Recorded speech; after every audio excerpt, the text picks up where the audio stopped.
So yes, the car is finally lowered. You guys have pretty much seen some footage of it already, but I wanted to show you guys out in the wild.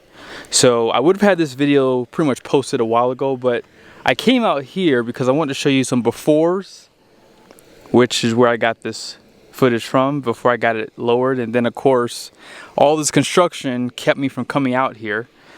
And so now it's all done. So I'm going to show you guys just some quick footage real quickly, and then we'll jump back into the video.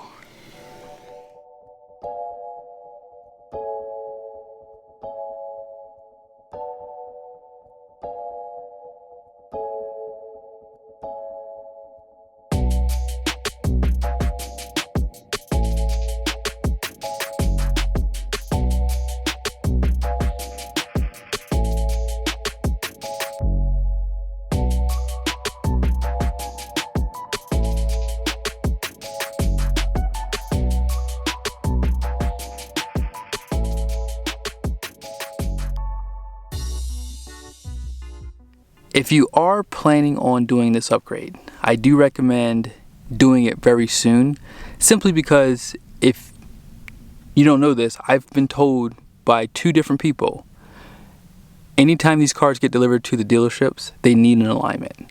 And I don't know how true it is, simply because I never got the alignment done when I got the car, but I did get it done after the lowering, and it was pretty bad. Now, I would have shown it to you in this video, but I have to go back to the dealership because I don't think they gave me a copy of the alignment papers.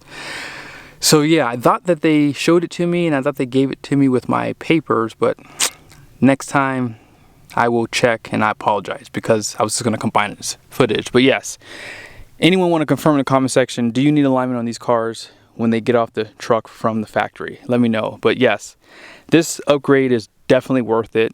Now let me just go ahead and answer this question now. You're not going to feel any difference if you just lower the car using the coilovers, or obviously with this front lifted car, I have the front lift, I have the collar. You're not going to notice any difference for the ride or the handling. I don't even think the handling is going to change that much. I don't feel like I noticed anything different personally. But if you do get the lowering springs, that actually might help a little bit in regards to the handling, because you're going to get a little bit stiffer coil obviously. But yeah, the car came out perfect, and yeah, it's probably one of the best upgrades you can do that doesn't really change much on the car except aesthetically. It just changes the overall look. I think the car sits too high as well. Now I am still looking at spacers. You guys can see when you do lower your car, those wheels do sink in a little bit more, especially out back. I don't really care so much about the front, and if I did do one on the front, it would probably just be a 10 mil. Just because I don't like it to be that flush on the front. I like it just like this. So I think I'm going to leave this alone. But yeah, you can see it's like almost perfect. But the rears, I see that a few places have like 20 millimeter spacers. And I think they're hub centric. I don't want to go 20 mil though. I want to go 15. But I think you have to cut the studs if you go with that 15 mil. So I'll have to confirm that in another video, but I don't know. The back doesn't look too bad. Let me see if I can show it better in the shade here. Hopefully you guys can see. I mean, it's not too bad. Not too bad. But yeah, I've seen a few guys online that have 15 mils, and it's like the perfect stance. But like I said, you're not gonna notice any difference on the ride. And when you do back up, so whenever I park, I always back up. You do have to remember, you see how much lower the bottom of the car sits there?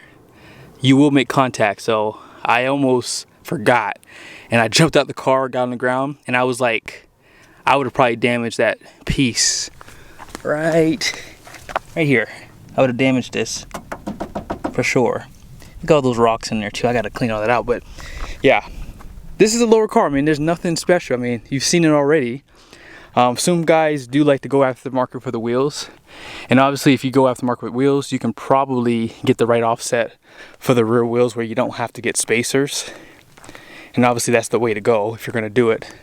I'm not much of an aftermarket wheel guy. And the wheels I want to get, they're like 10 G's, and I'm like, I'm not going to spend that kind of money on wheels right now. So yeah, car looks great.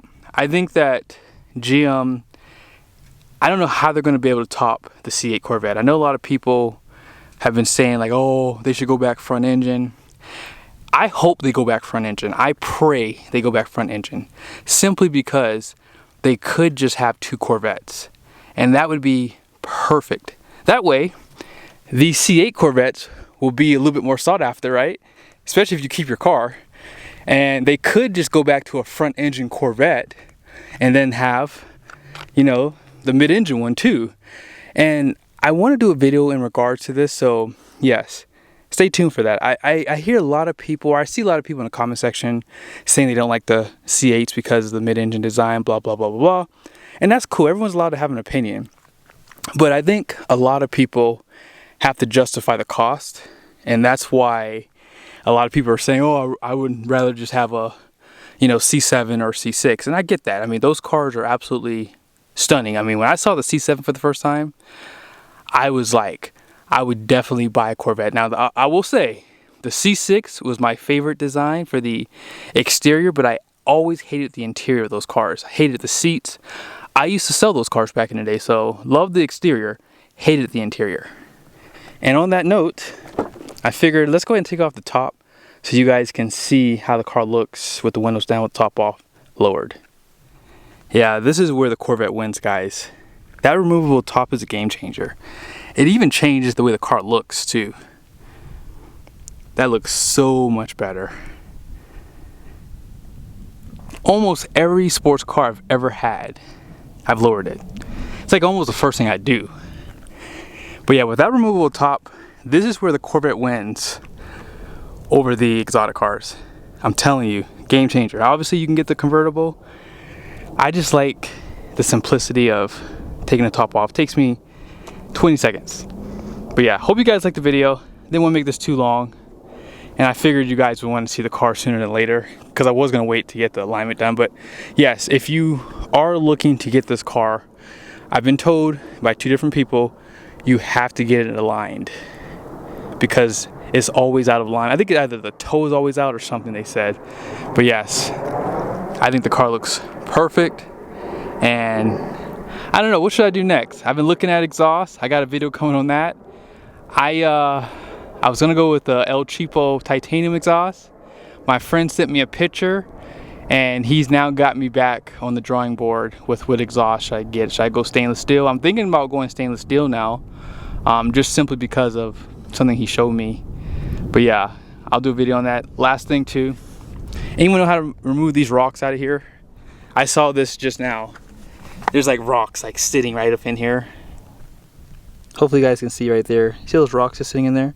Those things are wedged in there. I saw that yesterday, and I tried to pull some of them out, and they're like really stuck in there. So you probably have to move this side skirt. Not a big deal, but let me know if you have any tips on that later.